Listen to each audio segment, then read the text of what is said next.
Assalamualaikum warahmatullahi wabarakatuh.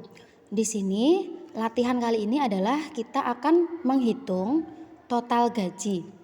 Kemudian kita isi juga bagian keterangan, yang mana keterangannya ini nanti isinya adalah berdasarkan total gaji nanti dan berdasarkan rata-rata gaji karyawan, apakah gajinya si Saren, Leona, Afira itu di bawah rata-rata atau di atas rata-rata gitu. Nah, ini nanti kita akan menghitung mulai dari total gaji, gaji tertinggi berapa, gaji terendahnya berapa, dan rata-rata gaji karyawannya itu berapa. Nah, dari rata-rata ini nanti kita akan mendapatkan di bagian keterangan. Kita akan menerapkan rumus yang sama dengan pembelajaran sebelumnya, yaitu masih menggunakan sum untuk menjumlahkan total gaji. Kemudian kita akan menggunakan max dan juga min. Bagian rata-rata kita pakai average gitu ya. Nah, nanti kita akan menambahkan satu kondisional, satu function yang akan dipakai, yaitu belajar menggunakan if. Sebelum kita mengisi, di sini sudah ada data yang diinputkan ya. Ini sudah jadi datanya. Nah, saya mengingatkan untuk data bagian rupiah seperti ini kalau dilihat di sini terlihatnya Rp 2.500.000 gitu ya. Sedangkan di bagian formula bar di atas ini itu tidak ada tulisan Rp. Nah, karena kalau kita menuliskan Rp-nya manual itu baru muncul di bagian menu bar sini. Tapi kalau kita menuliskan Rp-nya ini menggunakan di bagian numbering di sini, maka dia sebenarnya nilainya adalah angka, bukan huruf. Nah, jadi nilai sebenarnya adalah hanya 2.500.000 bukan Rp gitu kan. Karena nanti kalau kita menuliskan Rp manual di bagian total gaji sini, kalau saat kita menghitung dia tidak akan bisa. Contohnya nih ya. Semisal di sini saya tuliskan tambahkan Rp manual. Nih ya. Atau kita batalkan formatnya, kita pakai yang general dulu biasa, terus kita tambahkan di sini Rp. Tuh ya. Nah, kalau seperti ini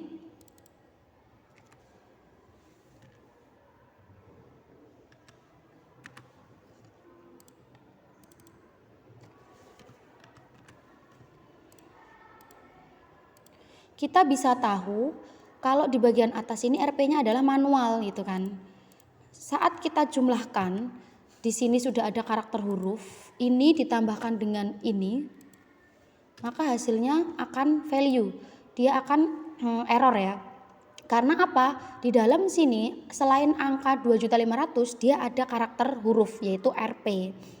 Kalau ada karakter huruf di satu sel itu tidak bisa kita operasikan penjumlahan.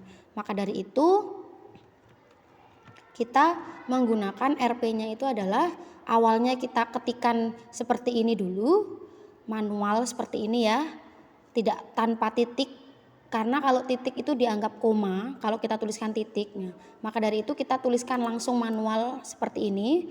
Kemudian di bagian number nih, general ini drop down-nya diklik, kita pilih accounting, kita pilih format yang accounting.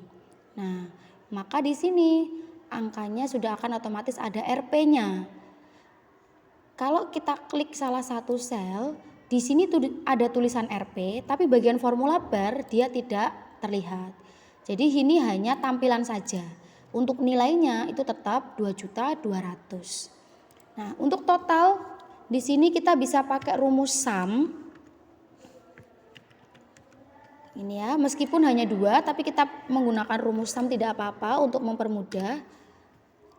Kemudian kita tarik ke bawah hasilnya, ketemu.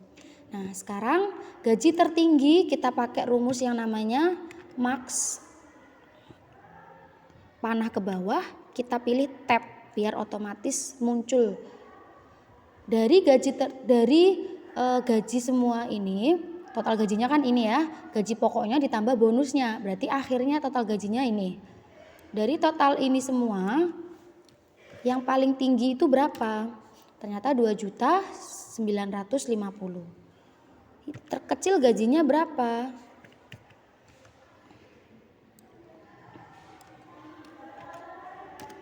2.150.000. Nah, sekarang kita hitung rata-rata gaji dari total gaji orang-orang ini.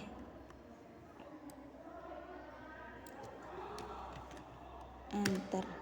Ternyata rata-ratanya adalah sekian. Nah, sekarang kita tambahkan kondisionalnya. Kita akan menuliskan if, jika gitu ya. Jikanya apa? Kalau di format saya, di Excel saya, setelah if itu ada logical test ya. Logical testnya itu mana yang mau diteskan gitu kan. Jika total gajinya ini nih di sel ini, terus ada titik koma kalau punya saya. Kalau di Excel teman-teman koma, maka dia pakainya koma ya. Dilihat instruksinya. Di sini pakai titik koma. Jika total gajinya, jika total gajinya lebih dari rata-rata, rata-ratanya di sini ya, lebih dari rata-rata, maka apa yang akan terjadi? Titik koma atau teman-teman punya teman-teman itu koma, maka yang terjadi adalah dituliskan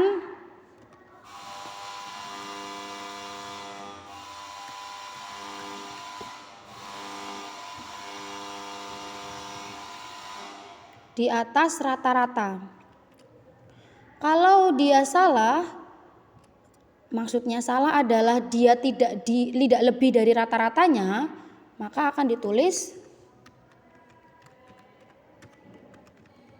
di bawah rata-rata. Kasih tanda petik ya, di dalam petik ya. Kita enter. Oke, betul ya, 2.700.000 dia akan di atas rata-rata. Sekarang kalau kita tarik rumusnya, nah ini error, dia di atas rata-rata semua. Karena apa? Kalau kita klik, ternyata dia turun ke bawah. Dari rata-rata yang di D16, dia jadi turun ke D17. Maka kita harus mengunci yang di atas tadi ini. Sel D16 ini kita kunci pakai F4. Oke. Maka akan ada dolar-dolar di antara kolom dan barisnya ini. Kita enter. Tujuannya dikunci apa? Agar isian sel, nilai sel yang ini, selnya itu tidak akan kemana-mana. Dia tetap di D16 meskipun sel yang lain turun. Nah, meskipun E5-nya itu turun dari E4 ke E5, tapi D16-nya dia akan tetap D16, tidak turun ke D17. Itu ya. Jadi kita pakai itu rumusnya. Nah, sudah selesai, keterangannya sudah muncul, file kita sudah selesai. Itu adalah penggunaan rumus if. Ini cara bacanya gimana berarti? Jika total gajinya, yaitu di sel ini, lebih dari rata-rata, maka keadaan yang benar adalah ditulis di atas rata-rata. Tapi jika tidak lebih dari rata-rata, maka ditulis di bawah rata-rata. If artinya jika ya. Nah, insya Allah seperti itu. Terima kasih, selamat mencoba.